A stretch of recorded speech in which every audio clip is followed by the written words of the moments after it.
Oui, bonjour. Aujourd'hui, on va regarder et analyser le fonctionnement du moteur asynchrone, mais du point de vue couple en fonction de la vitesse. Et on va analyser la caractéristique du couple en fonction de la vitesse. Alors, la courbe de fonctionnement du moteur asynchrone, la caractéristique du couple d'un moteur asynchrone repose sur trois valeurs intrinsèques. Le couple de démarrage CD, le couple Cmax et le couple nominal. La mise en mouvement est fixée par la condition que le couple moteur doit être supérieur au couple résistant. C'est ce qu'on constate ici. On a l'axe ici, le couple, et ici on a la vitesse.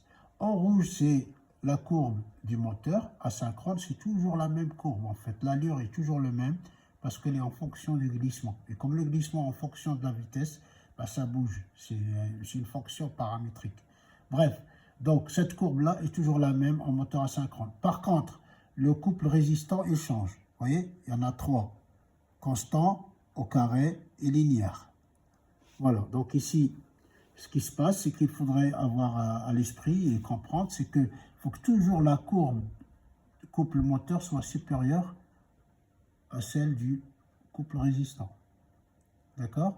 Et la différence ici entre celle du moteur et le couple résistant, ici, ça s'appelle le couple d'accélération. Ok?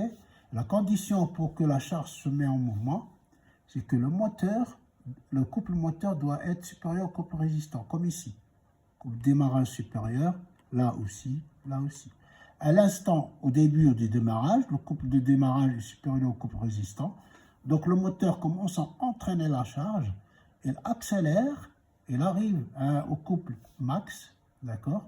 Là, ici, la vitesse continue, donc là, le couple résistant essaie de s'imposer parce qu'il remonte, et là, ils se rejoignent ici, ça c'est le point de fonctionnement, à N1, c'est-à-dire à 1440 tours minute. D'accord? Il ne faut pas que ça dépasse.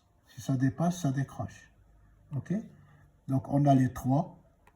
Donc couple constant, couple quadratique, couple linéaire.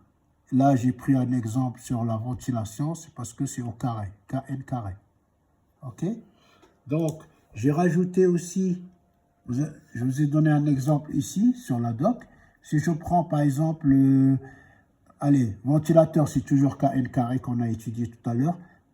Un four, c'est constante, d'accord? Ici, on retrouve Kn carré encore avec les pompes.